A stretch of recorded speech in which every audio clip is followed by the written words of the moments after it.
Good evening, ladies and gentlemen. For those of you who are joining us for the evening session of the Israel Social Cohesion Summit 2021.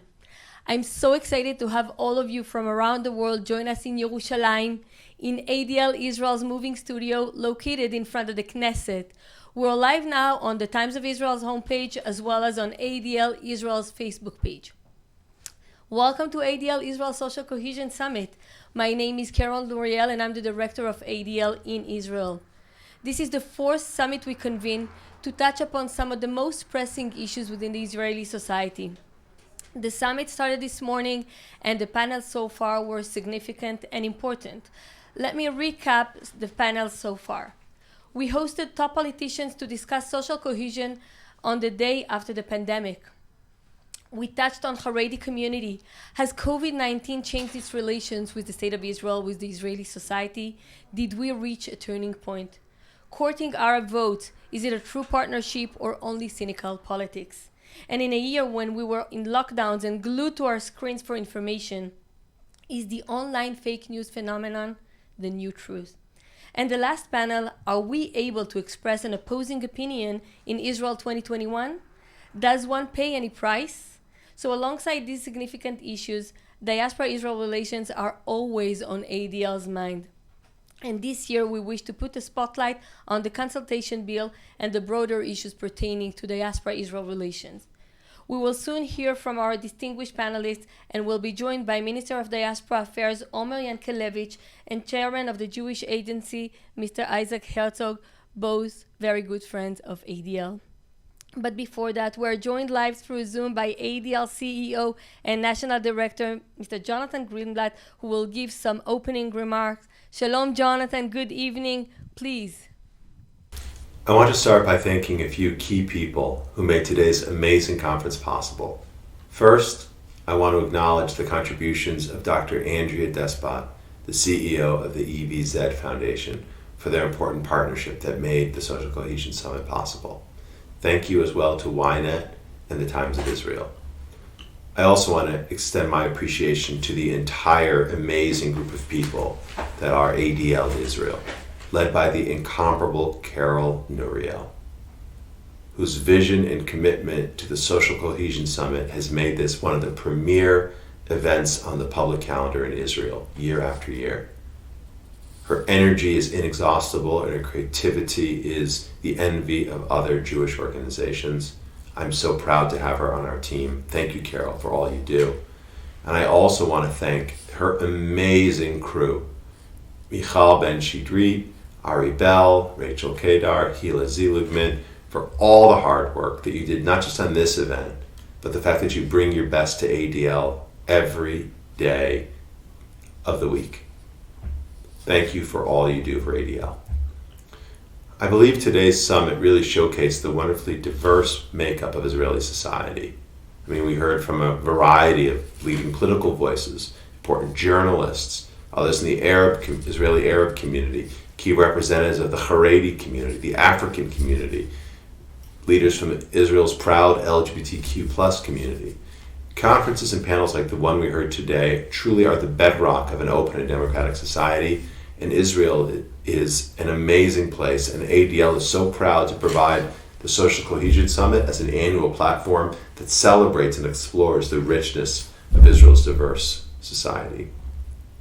As an American Jew with a deep connection to Israel, I have observed over the past year how the global coronavirus pandemic has unfortunately brought out some deep divisions within our two societies. Here in America, an abundance of conspiracy theories, anti-Semitic, anti-Asian, and otherwise, have arisen in response to the pandemic, which has led to some very disturbing and tragic results, including the January 6th storming of the U.S. Capitol.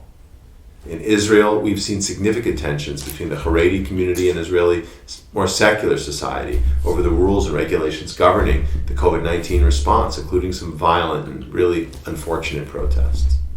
Wherever one looks around the world, there are indeed signs of fractures and growing divides among different societies, something that I find to be a very worrying trend, which has the potential to negatively affect democracies and really upend the sort of liberal order, the values of tolerance and pluralism that for so long have guided our societies.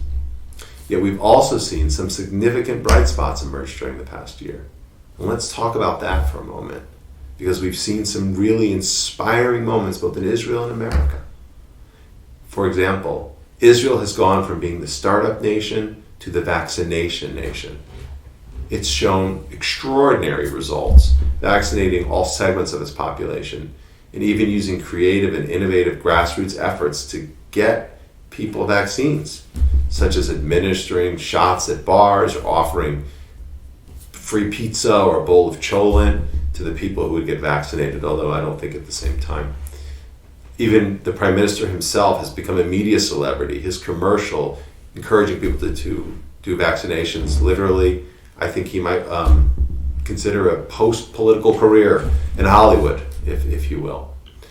In the US, the vaccine rollout has been much less streamlined, to be honest, but individuals and organizations have worked to navigate the complex appointment process to assist seniors and at-risk people and others who've been having trouble making appointments. And the work of our frontline responders here in America has been brave and heroic and worth celebrating. Ultimately, I think both our societies understand that despite internal differences, we especially now, in this moment, need to focus on the commonalities and work together to prevent further fracturing. And the same goes for the relationship more broadly between diaspora Jewry and Israel. We undoubtedly have many differences. The recent Israeli Supreme Court ruling recognizing reform and conservative conversions conducted in Israel, I think that reflects this divide. The ruling was welcomed by and large in the American Jewish community, including in elements of the Orthodox world, and in organizations like ADL. We think it was an incredibly important decision. In Israel, however, I know the reaction was quite different, with significant criticisms coming from important voices in the religious and Haredi communities, including some leading politicians and even the chief rabbis, with some, unfortunately, resorting to hateful attacks on reform and conservative communities. And I would just say, demeaning fellow Jews because of, how they daven, right? Or how it's just completely inappropriate, it's out of line, and it's beyond the pale, which is why we've spoken out against it clearly and will continue to do so. But despite that situation and the differences between our two communities, I think, again, we share so much. The diaspora community is overwhelmingly Zionist.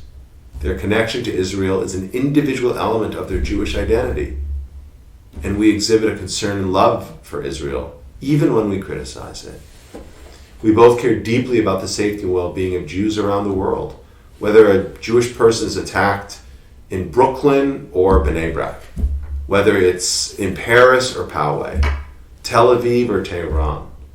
We know the underlying anti-Semitism, the oldest hatred in the world, is a virus we all must fight, no matter where we live or how we pray. And I will tell you, we still have a lot of work to do to continue to bridge the divides and address the underlying tensions. And as an American Jewish leader, I've got to say how appreciative I am to have such committed Israeli partners, including Diaspora Minister Yankelevich and Chairman of the Jewish Agency, Buji Herzog, both of whom you heard earlier, and both of whom have demonstrated, I would say, a real, sincere commitment to understanding the nature of our American Jewish community and its needs. If we're serious about addressing the religious, political, and societal challenges that divide us, we need leaders like Minister Yankelevich and Buji to step up and work together with Diaspora Jewry, and they've already taken some important first steps. Thank you again to all of you who joined us for today's conference. I hope you and your families are healthy and safe. And if you're not already vaccinated, I hope it happens soon. And I do look forward to being able to see all of you in person soon, God willing, in 2022, as we will say in a few weeks, next week in Jerusalem. So, Toda Rabah and Litrot. This conference is held with the kind support of our partners from EVZ Foundation. It's been a pleasure working with our partners from EVZ on this project. And now we will watch a message from Dr. Andrea Despot, CEO of EVZ Foundation.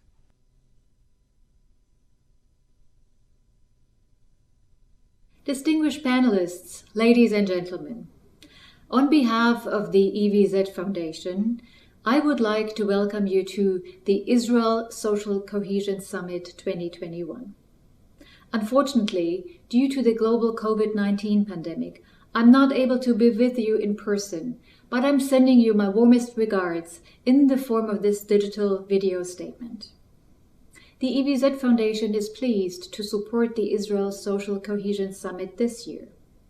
We share the same convictions as the Anti-Defamation League, namely, fostering inter-organizational dialogue, facilitating discourse, and engaging individuals, civil society organizations, communities, in order to promote democracy, respect, and diversity. Social cohesion is indeed one of the most pressing topics of our time, be it internationally or on a national and municipal level. The global COVID-19 pandemic has exposed already existing, yet also new social and economic disparities in unparalleled ways. At the same time, the global crisis has also led to unprecedented international cooperation, solidarity between communities, as well as technological and scientific innovations. Taking the example of the European Union, which I can talk about best here, there has also been an increasing sentiment of frustration and even distrust in political institutions. This has led to a further development of conspiracy theories and a flood of disinformation and fake news. Unfortunately, a too well-known phenomenon in moments of crises, such as the scapegoating of the most vulnerable segments of societies, for instance, minorities like Roma and Sinti, and a rise in anti-Semitism and xenophobia.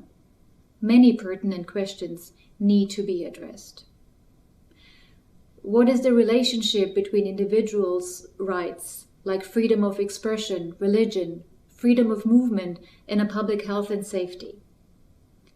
Does a social consensus still prevail about what is essential for a peaceful coexistence? For example, the role of education, health, culture, and business in our societies.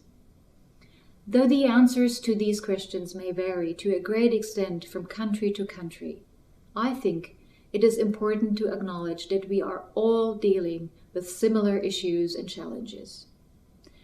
Social cohesion remains of utmost importance today and in the future. I'm looking forward to the panel discussion tonight. Thank you for your time. Thank you, Dr. Despot, for your wonderful message.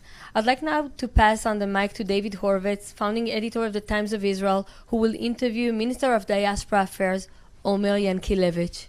It's a pleasure to have you on this in this session. And really, you focused a lot of attention on trying to create a kind of formal framework for dialogue between Israel and the diaspora. You've been pushing legislation to require consultation on Israel diaspora issues. Can you tell us what the goal of this legislation is and where it stands now?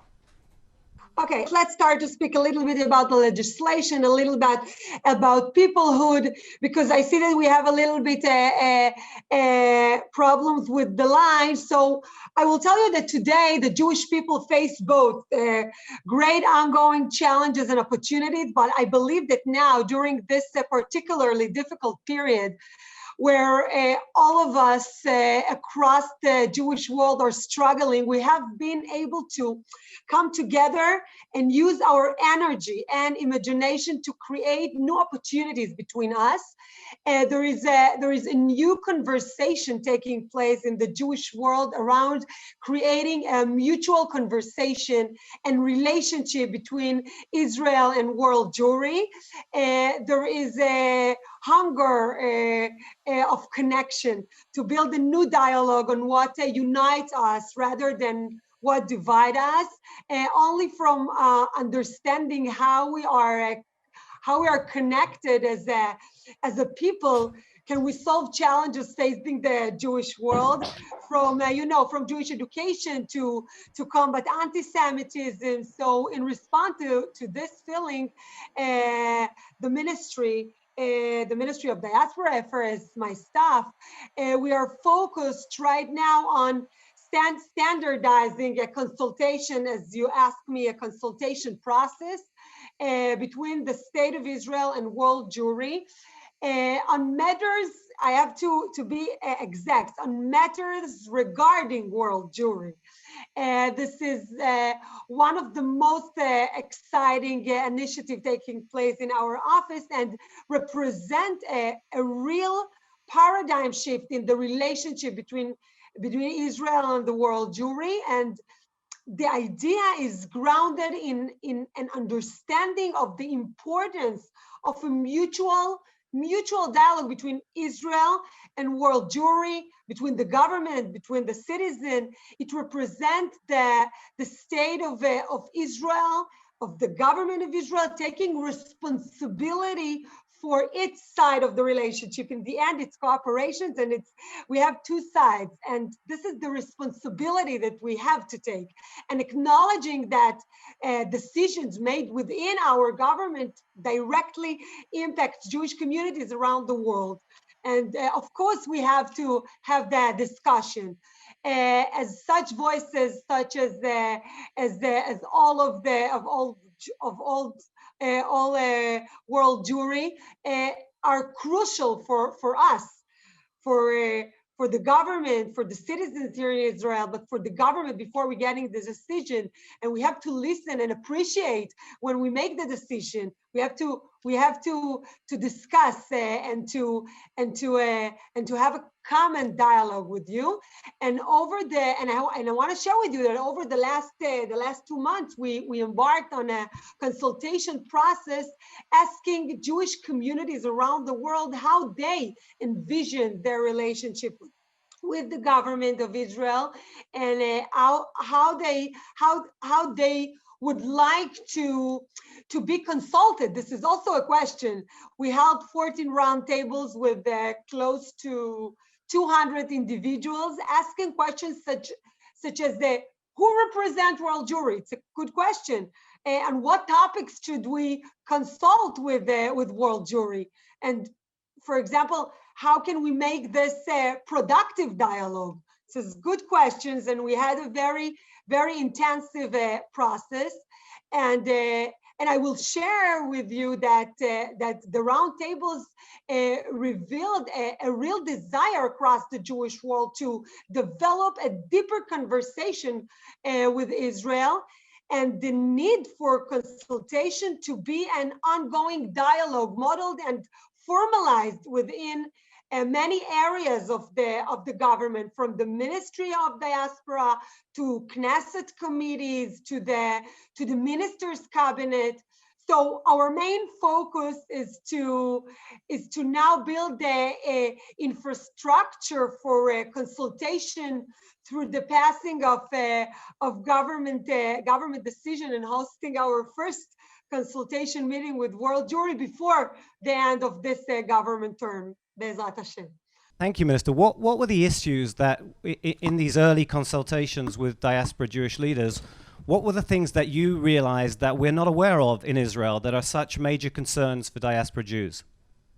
There are many issues that we need, and we're supposed to have a consultation on those issues as matters, as I told you, the questions that we need to deal with, those very interesting issues that all of us need to deal with. You know, the most important question is to build the bonds between the State of Israel and World Jewry.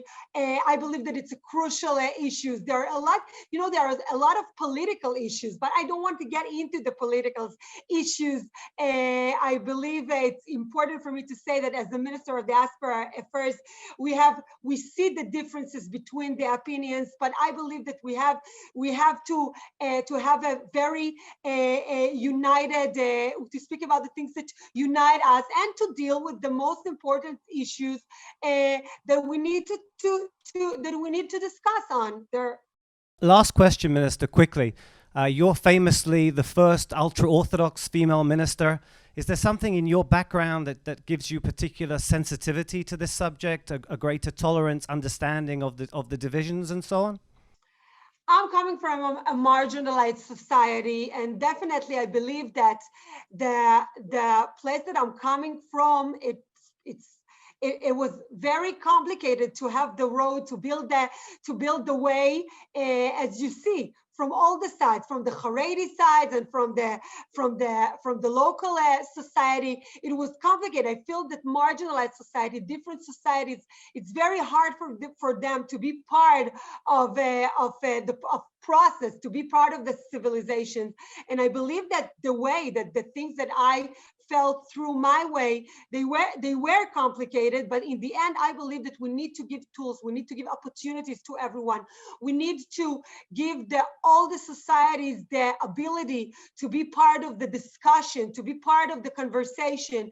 And I believe that this is our mission in our now. It's a very, very I believe that it's an historical moment, an historical opportunity for us to connect between the different opinions, to connect between world Jewry, to look at us as a family, to speak about the things that they are a little bit complicated. It's okay. We have things that we need to settle down and to sit around the table and to speak about them. And it's, you know what, it's okay on few issues to agree that we not agree about them, but to speak, to have the conversation, to get into deep conversations.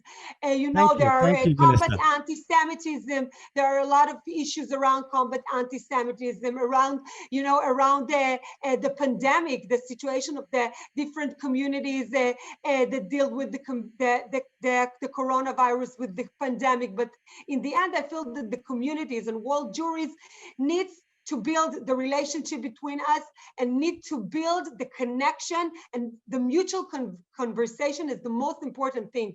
And then we'll find solutions to everything. Okay, on that optimistic note, thank you so much for joining us. Thank you for being with us. And I'm going to turn now immediately to the gentleman sitting next to me, the chairman of the Jewish Agency, my friend, Buji Herzog. Hi, how are you? Fine. Good to see you, and Carol too. Thank you for joining us. Thank you. Let's talk about, it's been a year of COVID. No, first of all, I want to relate to what the minister said. Please, by all means. Because there is, of course, a legislated and operational mechanism of consultation between Israel and the world Jewry, and that is through the national institutions, through the Jewish Agency, which I lead, the world's biggest Jewish organization. There is a law, there is a covenant, and the leadership of the Jewish world is represented. Through the World Zionist Organization, all facets of Judaism are represented. So I believe that we are the pillar, and in the original bill, which was presented by Tehila Friedman, who is going to follow me in the she'll interview, be with us soon, sure. It is said clearly that the Jewish Agency is the pillar, and I hope that will be the right mechanism. I don't see any other possible mechanism. Just okay, fine. The past year has been, it's been a terrible year for humankind grappling with a pandemic. In your work and what the agency has been dealing with, what do you see as the implications of the pandemic for diaspora Jewry? And do you see it as having sparked greater anti-Semitism? Do you see it as having likely triggered greater aliyah?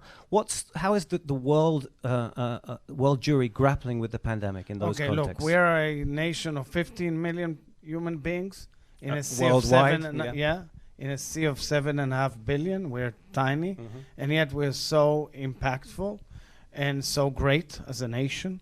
And clearly this pandemic, which is a worldwide phenomena, has impacted world Jewry dramatically, meaning there are many communities who literally froze or cracked or broke apart.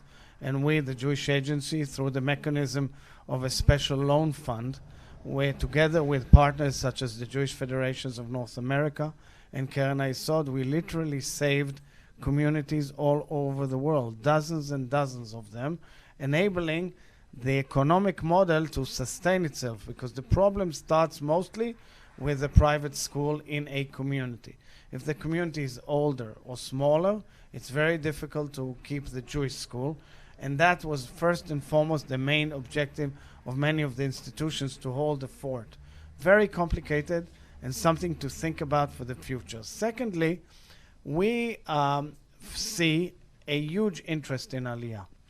We brought over in 2020, in the COVID year, 21,000 Jews and more from dozens of countries, meaning there was enormous interest. Imagine, no travel, limitations, quarantine and all, over 20,000 people. From countries where there hadn't all been much over Aliyah, the world. different sort of... By the way, a lot of countries who are kind of, strong countries, Western countries, from all over the world. By the way, in the United States, we see a tripling demand for Aliyah. Wow.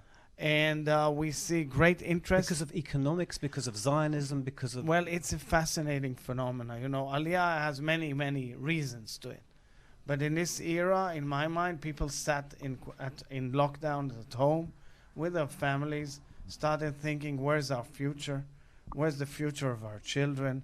What about their education? Plus, the very good name of the State of Israel, the performance when it comes to vaccination, very strong medical system, good country, despite all the complaints. We've looked good in the crisis. We've looked quite good. Very good. Right. All over the world, and that was impressive. And add to it voices of anti-Semitism, which scare people. Anti-Semitism on the web, which has grown dramatically. A report of the Ministry of Diaspora Affairs recently showed million publications of anti-Semitic rhetoric only in English in the last year, meaning dramatic stuff is going on, and there are changes and shakes and mind boggles people, and they say to themselves, you know what, even in the fact that there is unemployment in Israel, we'll give it a chance. That's where you saw the biggest growth in anti-Semitism online, or where the parts we see growth of anti-Semitism online, but we do project, and that is why I want to commend the ADL.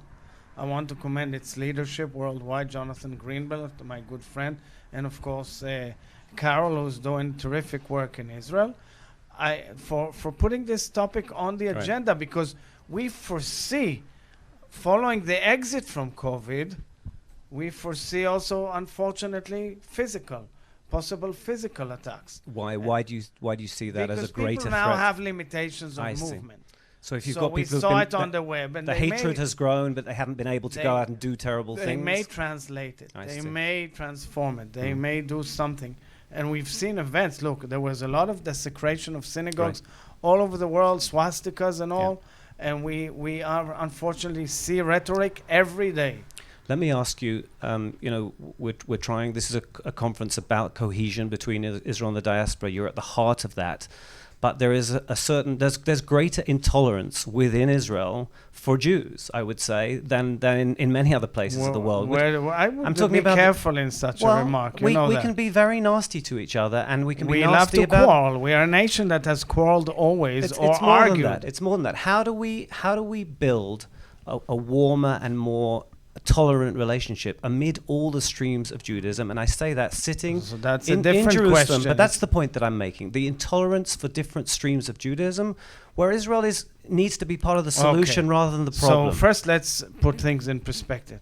I don't negate the fact that there is a lot of tension in Israel. Israeli society has always been tense on an abundance of issues. We are a complicated nation. Clearly, a nation state of a nation which is a religion and civilization is a complex challenge. Furthermore, I can say that there have been chapters in our history where there was arguments and a whole bunch of issues, include state and religion, which were even worse times than what people see today. Now, there is an ongoing tension between various facets of Judaism in Israel, and I believe the only way is a dialogue. The only way is to bring people into a room and have a dialogue. I've been working on this for the last 3 years endlessly since I assumed office.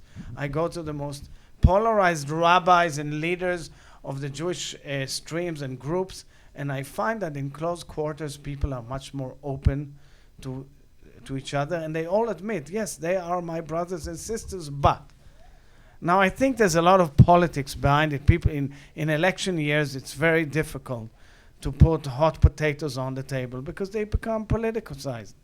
So, the issue of conversion It came about now during the elections. I'm not really sure if it was the right timing on behalf of the Supreme Court. I think it's an important decision which was waiting for a long time to be decided upon, an issue which is really important but affects a few dozen people only in Israel, and that's it, because worldwide Jewry, their conversion is recognized in Israel. Sure. So for It's the sake it's of the the law of symbolism, return. of course. Of course. So all I'm saying is that these are all issues that are very important, but there's an ongoing movement, evolution of dialogue. For example, in my mind, the appearance of Rabbi Eliezer Melamed from Har Barcha, a very well-known, huge rabbi in Zionist Orthodoxy or modern Orthodoxy in Israel, who has appeared together in Makor Rishon conference with Rabbi Delphine Horviller from Paris, a Reform rabbi,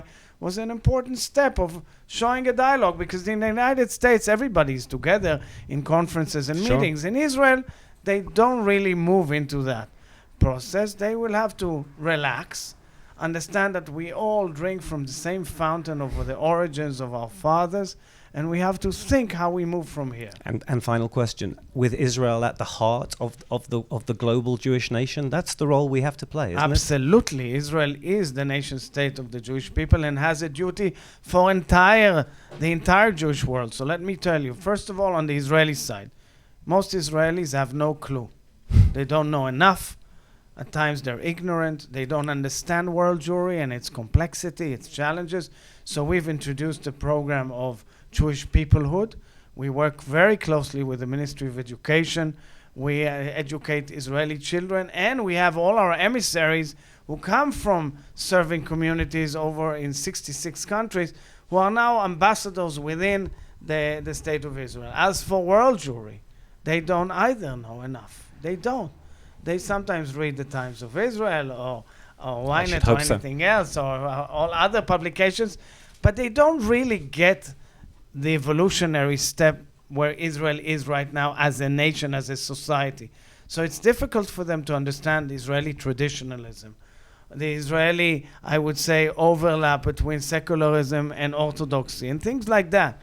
And therefore, the perception of life in these two communities is different. It's our duty to make sure in our generation that there's no split between what I call Jerusalem and Babylon, 6.5 million Jews in Israel and 6.5 million Jews in North America. And it's difficult, but it's possible.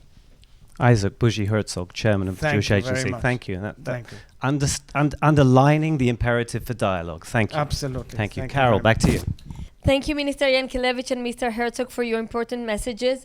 And now we're moving to a panel moderated by the indefatigable David Horowitz, with voices from Israel who are here in our studio, as well as participants from around the world joining us through Zoom. David, bevakasha. Thank you, Carol. So we have 5 panelists. I'm going to say this very quickly because we're going to try and do this fairly quickly. Next to me is Knesset member Tehila Friedman. To her right is Israeli researcher, journalist, lecturer Ben-Dror Yermini. And in different parts of the world, in the distance there, is Shira Ruderman, who I think is in Boston. Binny Gutman, who's the president of the European Union of Jewish Students, who I think is in Brussels. And Rabbi Alejandro Avruj, who I hope is in Buenos Aires. I hope you can hear me. Just in case you can't, we'll start with a question in our little mobile studio. And I'll start with you, Knesset member. You gave this incredibly passionate opening speech in the Knesset last summer, really lamenting internal Jewish hatreds. I want to ask you what you consider to be the key challenges facing the Jewish nation, the Jewish people around the world, and your ways of grappling with them. We sit here in Jerusalem, so our history tells us that the biggest enemy of us is as a zealotry. You frame it as Jewish hatred. I call it zealotry, kanaut. Means jealousies? Zealotries. Zealotries. Okay, good. And it's okay for every society to have radicals. It's horrible when radicals takes over and takes leadership. And I feel that lately what we're seeing is first horrible tension between the different groups within the Israeli society and the Jewish people.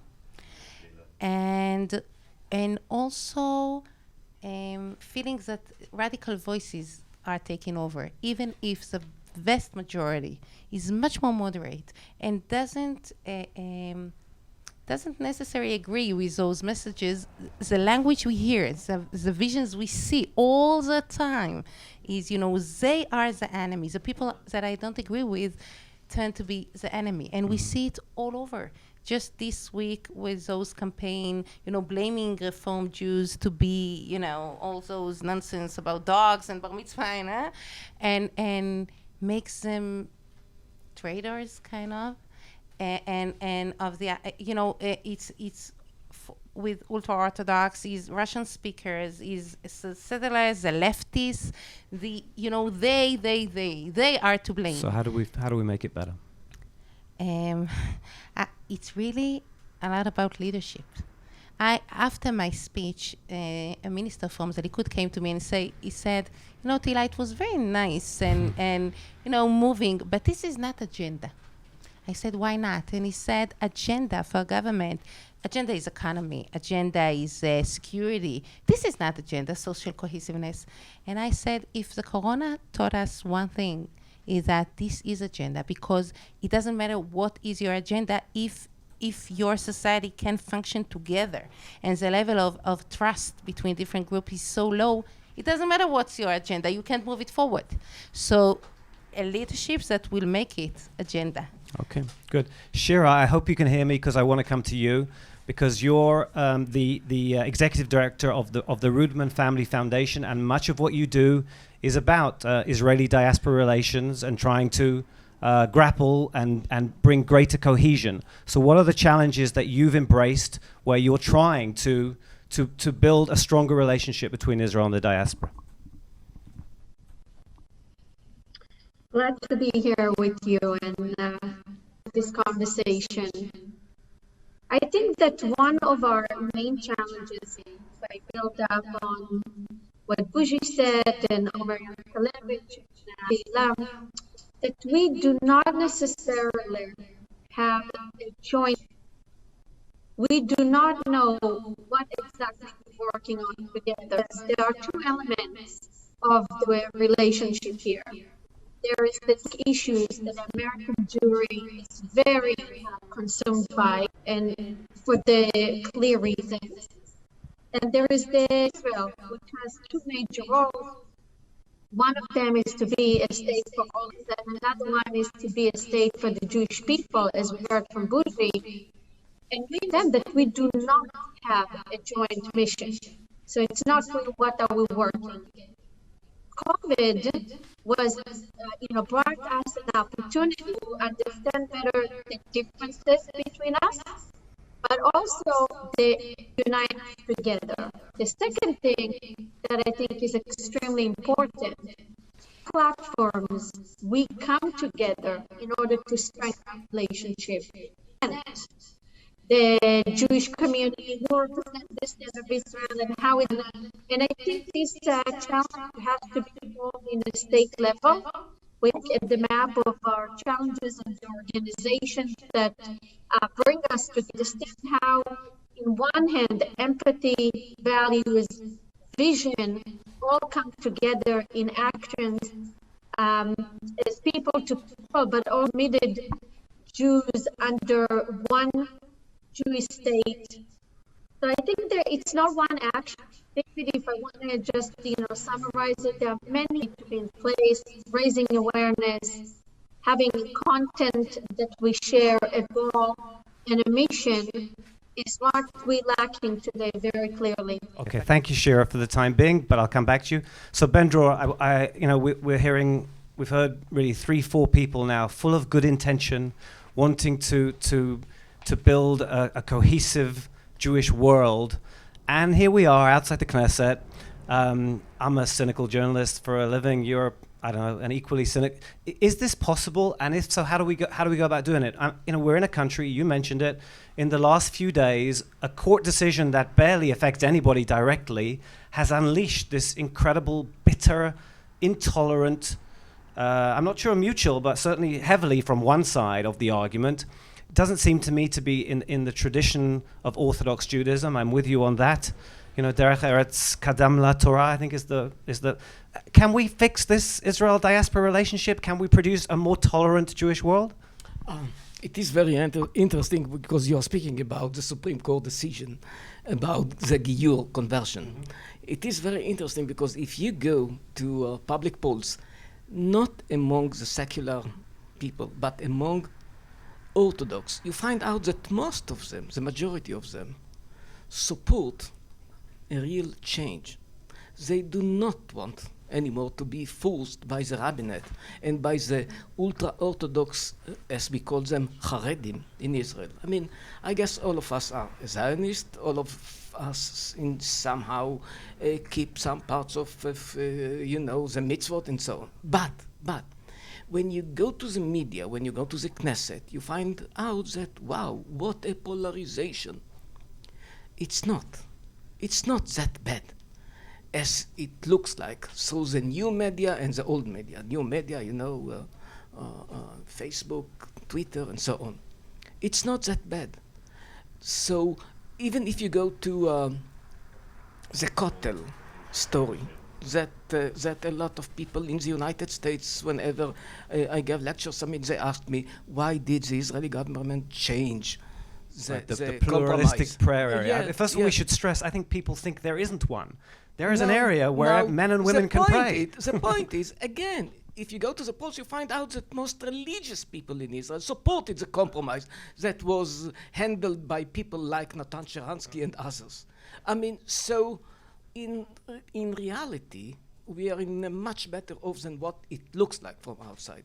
So it's our blame somehow, David, you and I mean, because no, it's not our blame, but politicians, they are creating this kind of polarization. Social media is creating this kind of polarization. We are not there. Now, I don't know how to change it because, yes, I'm a kind of center, okay? And there are not so many people like us. Well, let's be there, and let's campaign for it, because the wisdom is between the extremes. We are in the same boat, but I have news for you. Yeah. Most of the people in Israel and most of the people in the diaspora, even if we disagree here and there, we are in the same boat. Okay, so I want to come to Binny now. And I want to come to Binny because I hope you can hear me. Just give a little nod so I can relax a little bit. Good. We've got the sort of a luxury of philosophizing. I don't know if you feel like Jewish student leaders used to feel, that you're on the front line, kind of defending against anti-Semitism and being pressured where Israel's concerned. What is it like to be the leader of Jewish students in Europe now? Tell us. I'd really like to know. For having me and for hosting this. You're absolutely right.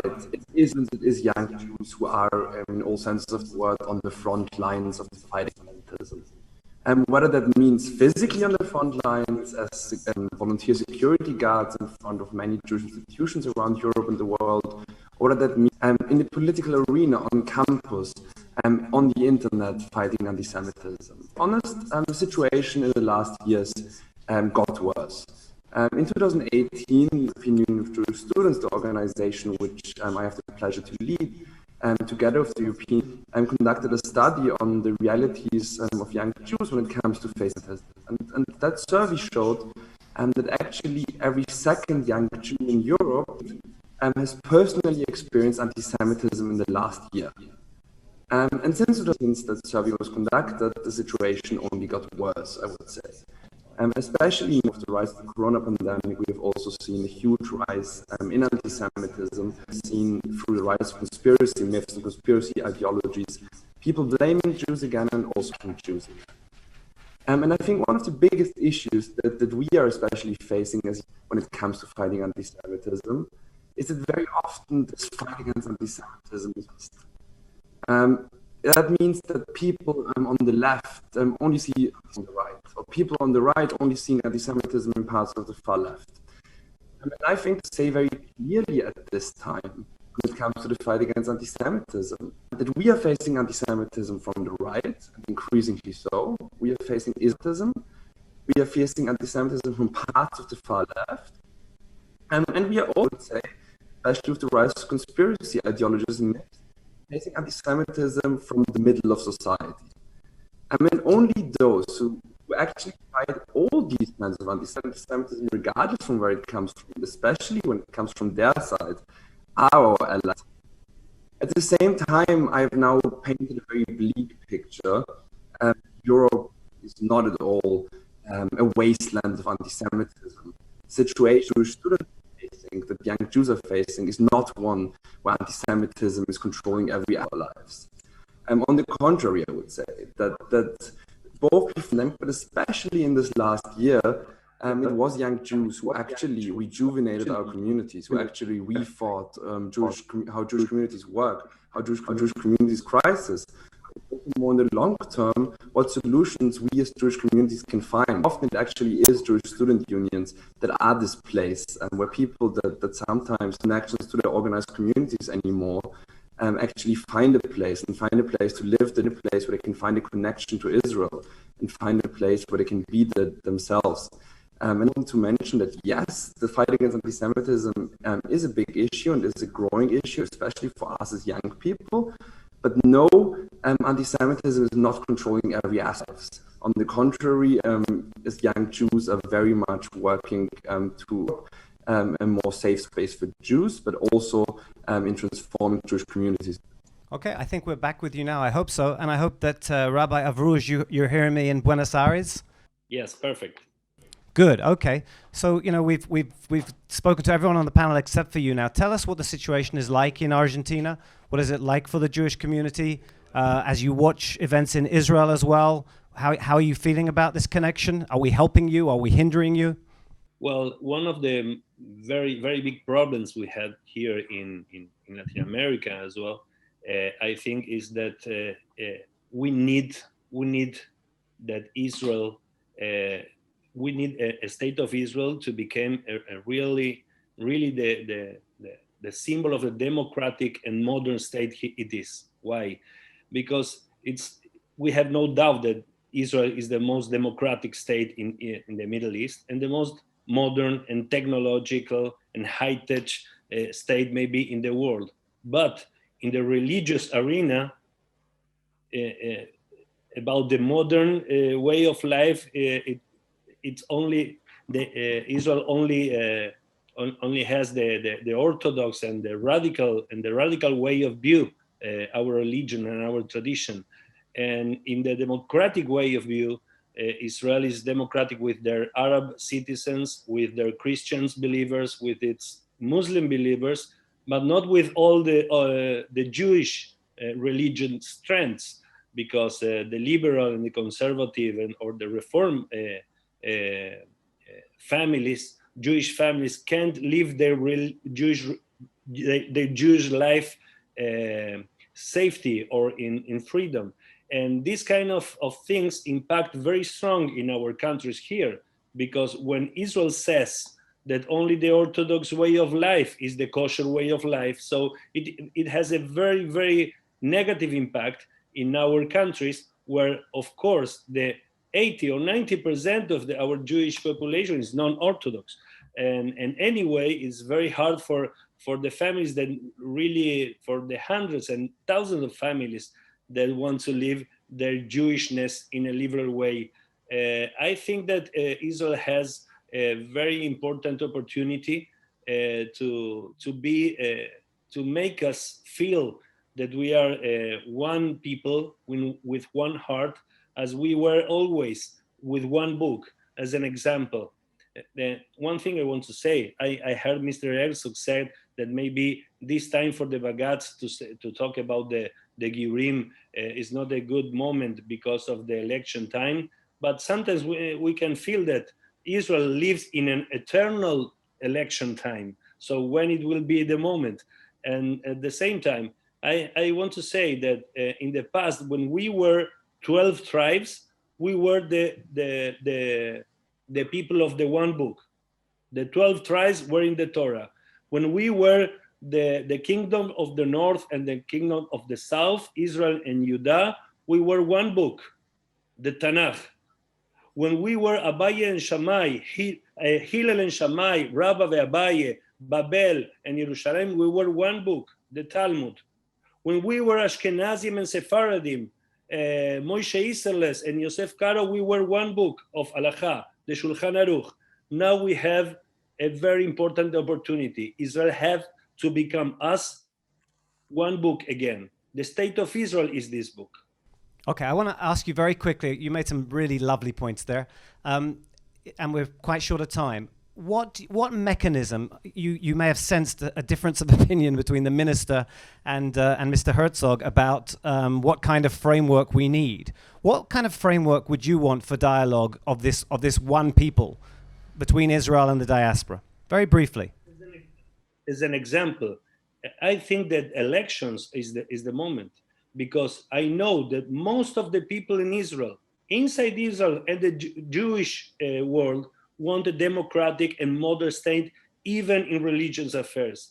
So I think that this is the moment to show to all our people that we can be a state, a democratic state for everyone, and to put in the arena, in the agenda, these kind of things, to be to accept any Jewish way of life inside and outside Israel. Okay, very nice. Binny, if you're still there, just tell me what kind of interaction would you want with Israel that you don't have at the moment? What kind of mechanism?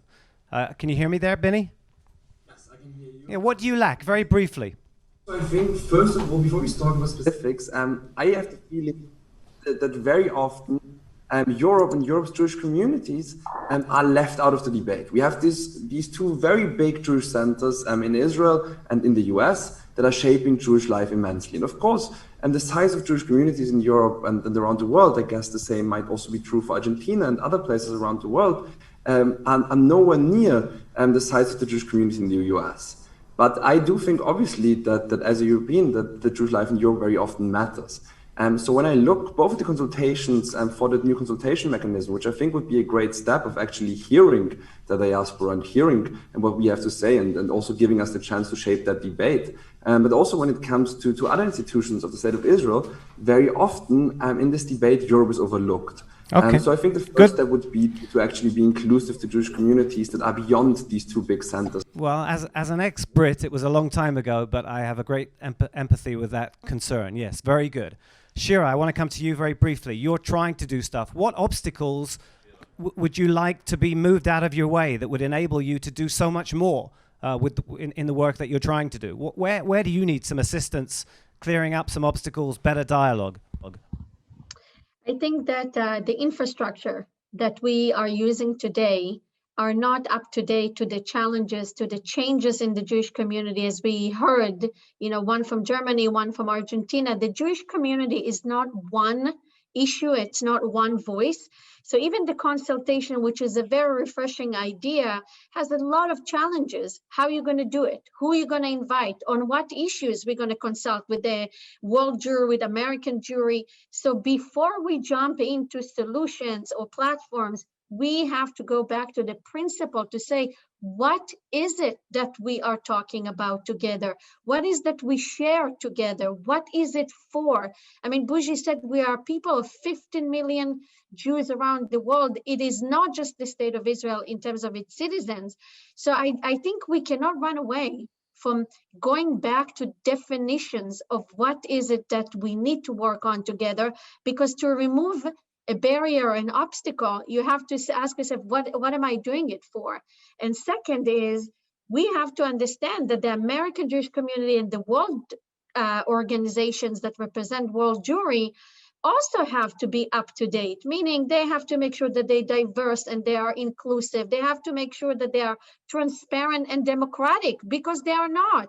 They're not necessarily choosing their people in a very, pluralistic, democratic way. So in order to work together, we have to make sure that we compare ourselves in the same methods to each other. And the last thing I would say, the state of Israel is the state. It's not a community. And as a state, we have to understand what are the barriers that we have, what are the frameworks we have to work together, where is it we get involved, where we do not, where is it that Israel is responsible to provide support, where is the time for American jury and the world jury to stand together. And these definitions are very lacking today. And I think this is why we find ourselves walking in circles and talking about very important issues with no solutions. Thank you, Shira. Bendril, very quickly. There's a limit to how much Israel wants the diaspora involved in our decisions. I think personally the diaspora shouldn't be telling Israel what to do security-wise or diplomacy-wise, but certainly in matters that relate to Jewishness, to Jewish life. Yeah. First of all, it's a very good point. I'll tell you why, because many times when I'm asked about the interference of Netanyahu in the politics of the United States, then I'm telling them, you don't want us to interfere between Democrats and Republicans, between Trump and Biden. So just think the other way around. Do you think that we want you to interfere in our politics? No, we don't want. It's not that we do not want to hear you, but don't interfere. Just the same way, you are rightly against any interference as what happened in the last 5-6 years of Netanyahu in the American politics. What can we do? We can emphasize the common values, the common interests. There is much more that we have in common than what. No, we have a lot in common with most of the Israelis. I'm not speaking about the government, because when the rabbi from Argentina rightly spoke about the ultra-Orthodox, but they do not represent the majority in Israel. Sure. You have to bear in mind that we have much more in common. So many people don't know it. So many people do not know about the Israeli democracy. When I hear, last sentence, very prominent intellectuals telling their audience, Jewish audience, non-Jewish audience, that Israel, for example, is an apartheid state because 90% of the lands of Israel Arabs cannot buy. It's a lie. You don't even know that you are lying. Maybe it's not even intentionally, but they are lying. They do not know so much. I'm just giving you one detail. Yeah. But there are so many. We have to know the reality. We have to know the facts. We have so much in common, and we have to do a lot in order to know it. Okay, Tehila, last word to you, because I think, again, I'm someone who made Aliyah. World Jewry is incredibly invested in Israel. There are areas where Israel rightly does not want the diaspora to intervene, but we are the heart of the Jewish world, and we have a responsibility to be tolerant and nuanced in the relationship with the Jewish world. Look, I'm an Orthodox woman. For years, we were object for decisions about us, without us. All the halachic decision, we were object to them. I know how awful it feels when it's about you without you. So for me, it's not about intervention. It's not about interfering. When we're speaking about conversion, or about the kotel, or about the law of return, I feel that it's of the Jewish people. It's about representation, right? Yeah, it's like no taxation without representation. So I don't think people should vote. No, they shouldn't, but they should have a voice. Because when we're making decisions that have direct impact on them, I'm not talking about all the decisions. Most of the decisions, yes, the impact is mainly on the citizens, and we are the one to make them. I think the metaphors that I have in mind is like in company, there are people who hold stocks, but there are people who hold interests. They can become stockholders. We, the citizens, we hold the stocks. We are the shareholders, but they hold interests. They can become citizens if they want. So they should have a voice. Okay, Tehila, thank you very much. Thank you to all our panelists. We had a few technical hitches. I hope we got through somehow. Back to you, Carol. Toda Rabba and David, in a positive spirit, we had a lot of technical challenges, but let us take it as a metaphor to Israel-diaspora relations. And as we continue the broadcast, in spite of the challenges, let's keep this channel open all the time in spite of the challenges. Yep. And now moving on to the Q&A session, we have 3 questions from around the world. So we will start with ADL's National Chair, Esta Epstein, joining us live from Boston. Esta, please, the floor is yours. Thank you so much, Carol, and thank you to everyone who has made this a very, very interesting experience in spite of the technical difficulties. For many decades, one issue that has most divided American and Israeli Jews has been religious pluralism and the recognition of non-Orthodox denominations and practices. In the US, of course, the majority of the affiliated Jewish community is part of the Reform movement. In Israel, the Reform and conservative movements exist, but seem to be less a part of most Israeli lives, but certainly come up in election campaigns and news headlines.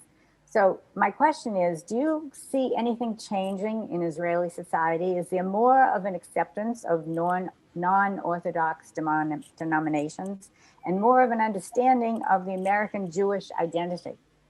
I guess that's a question for you two, maybe. Bendrell?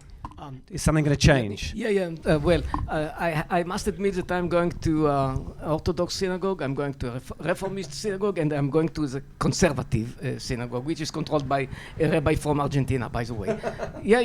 So something is changing. I mean, Israel of today is not Israel of 10 years ago. Right now, all the congregations, speaking, of course, mainly about conservatives and reformists, they have much more, presence in the Israeli society, much more than 10 years ago. More and more people are joining the congregations of reformists, and I know that the big synagogue somewhere in North Tel Aviv is fully booked. I'm not speaking about the days of Corona. Something is changing. It's a process. It will not happen in one day. It's a process, but I think that I don't know what will be the result of the election, but most of the Israelis accept conservatives and reformists, and I think that at the end of that there will not be end. It's an ongoing process, but the change is in the good direction. Well, let's just add one specific point, which is that there's the leader of the reform movement in Israel seems likely to become a Knesset member. That's the first time we have a reform rabbi in the Knesset. Did you want to say something, Tila? Yeah, I think two good news. First is you mentioned, and second, it used to be that religion and state issues were also fight between observant and unobservant in Israel. It's not true anymore. You can see observant people in both sides and what we call secular people in both sides. Means it's not so much about group against group. It's more diverse internally, and this is good news, because I think the challenge for the movements is to find allies in other groups in Israel, and not necessarily the acceptance of the streams. I don't feel that this is the main issue. Conversion is the issue, Shabbat is the issue, marriage is the issue, like that, the thing itself. So even if there will not be officially acceptance and status of the streams, I do think we're going to see some steps forward in the right direction. I would like to add, if it's possible, David. Sure. To the answer to Esther's question. Sure. First, I have to say that we have to see the difference between the personal experience that people have on the ground versus as a society, as a country. And I'll say on both ends, as someone that grew up as an Orthodox girl in a mixed house, meaning my father was not religious, my mother was, like, Israel is very much like these stories. It is possible to be mixed, and it's very acceptance. I think that the change that we see is on society level. There is a greater conversation how we can shape the country a little bit different from pluralistic perspective. And on your other side of your question, the Israeli society changed dramatically, because we can see in surveys that we recently did, 70% of the Israeli public is interested in relationship with American Jewish relationship and world Jewry. They are positive about it and believe that the state of Israel should invest in strengthening the relationship. As Dror Yamini said, we did not see that 10 years ago in different surveys we did, meaning that the public is more aware and the conversation is growing, and we can feel it on social issues because there is a greater wish for the country to take ownership or at least move away or be more acceptance in certain issues. Fascinating. Thank you very much, Toda Rabba Shira. We're now joined by Daniel from Colombia. Daniel, good evening. Erev Tov, the floor is yours. Hi, good evening. Thank you very much for the time. This is an excellent panel. I wanted to ask a few of the panelists, I don't know who wants to take it. It's related to Bini's comment earlier that the needs, the religious observance, the Jewish identity of smaller communities is very different than at least the US. So I wanted to see, how do you see the role and the future of small Jewish communities throughout the world? And I have another question. Maybe it's a suggestion based on some of the discussion that you have been having. In the past, I've heard something about a reverse birthright of Israelis going to communities across the world to understand that Jews are seen and perceived as representatives for Israel, even if they are not. So our actions are completely interconnected. So I don't know if that's a program or a plan that is in the works. That was a question more for Boogie or for the Minister of Diaspora Affairs. Maybe some of you might have an answer. Thank you. I mean, Bougie made the point that there's a great deal of ignorance in Israel about diaspora Jewry. It's extraordinarily the case, and the need for some kind of reverse birthright, it's been talked about for years. There are certain programs. I mean, think how lost we would be without birthright, by the way, and therefore you get a bit of a sense of how urgent something going in the other direction as well. Maybe from Argentina, Rabbi, maybe you want to weigh in on smaller communities around the world and their future. I think it's, yes, it's interesting to say about smaller communities. Of course, we don't have in Latin America the million of Jews that we have in Israel or in US, but we have in every country of Latin America, we have a lot of different congregations, most of them liberal, of course, and with thousands and thousands of families, and they are so strong. I can tell you now with the Corona. A lot of our congregation make an effort, an unbelievable effort, and now we can say that with all the technological issues and with all the technological way of living our new way of congregation now, we are giving Jewishness and Yiddishkeit and Torah living and Shabbat to every part of all over Latin America. We can say that there are little communities. I don't know. We are talking about thousands and thousands of Jews with hundreds and hundreds of different synagogues, and about what impact has what happened in Israel. Of course, everything. And I can tell you about the last conversation, of course, that we will not vote in political problems of Israel, as justice, as limits, as anything, but the Jewishness of the Jewish state is a Jewish problem, is a Jewish issue to every Jew. Okay, Carol?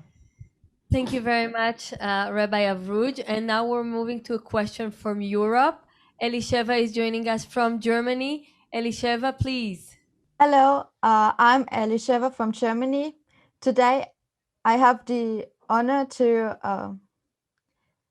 represent the Cohesive Students Delegation. We are a group of international student leaders and activists brought together by Anti-Defamation League, European Union of Jewish Students, and World Union of Jewish Students to participate in the summit. Through the last 2 days of our program, we found out that Jewish students in Israel and in the diaspora have quite a different understanding of the importance of fighting anti-Semitism.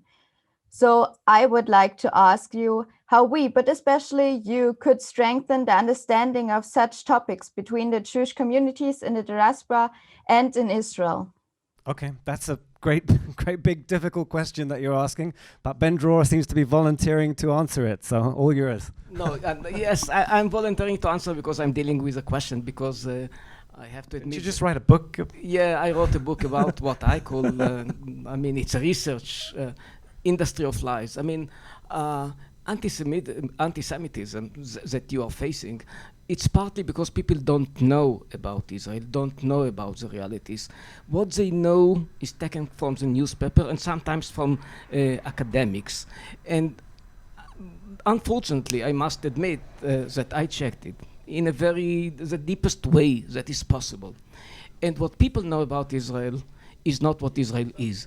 What people know about the Israeli-Arab conflict is not what the Israeli-Arab conflict is. So there is a lack of information. It's not that I'm not speaking about politics. I'm not speaking about views. I'm not speaking about are you in favor of settlements or against settlements. It's not the issue. The issue is about basic questions about Zionism, why Israel is a nation state, something which is not clear to so many people.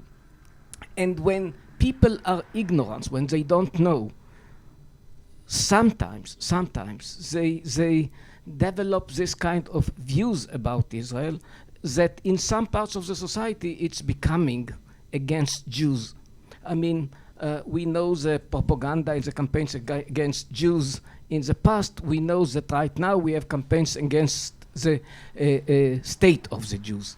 So first of all, we before the media, but we Jewish students, activists, we have to know the realities in order to know what to answer, in order to know how to react, in order to know how to comment. And there is a huge lack of information. We are trying to bridge the gap. It's not easy, it's not simple. For myself, yes, I'm coming a lot to Brussels in order to give lectures to young students like you. Is it enough? No, it's not enough. What I'm doing is not even a drop in the sea. We need a much, much bigger kind of campaign, of activities in order to give you the right information, and then you will be much more confident when you are facing this kind of problems. If there is still time, I would like to answer as well. Please, bivakasha. So I'll try to be quick. But I think, and I agree with a lot that Dror has just said, but I think that some parts are also important to mention, because I think part of the question was actually on how Israelis perceive our fight against anti-Semitism. And it is of course true that while Israelis face countless threats, they do not face anti-Semitism on a daily basis, unlike many Jews in the diaspora do. Unlike us do, and I very often say, we are the generation of young Jews that grew up behind bulletproof glass. We are the generation that is used to actually having terror drills in our Jewish schools after we had fire drills and so on. So I do think that as you mentioned, Dror, education is key, but I think that education has to go both ways. And because very often, when it comes to the support from Israel that we absolutely need in the fight against anti-Semitism, because without the support from Israel, without the security that we have from Israel, we cannot win this fight against anti-Semitism, we cannot continue this fight against anti-Semitism. But I think then it's also important to listen to what the diaspora actually experiences and what the issues of anti-Semitism that we are facing are. And because of course we are facing a lot of Israel-related anti-Semitism, especially on campus. But Israel-related anti-Semitism is by far not the only anti-Semitism that we are facing in the diaspora. I mean, especially in Europe, but I would actually say around the world, we are seeing a growing threat from the far right that has started to kill Jews in multiple countries. And we are also seeing a threat, of course, from Islamist anti-Semitism. And I think it is important that when we talk about these threats, when it comes to fighting anti-Semitism, yes, fighting Israel-related anti-Semitism is extremely important, especially because it often targets young Jews on campus.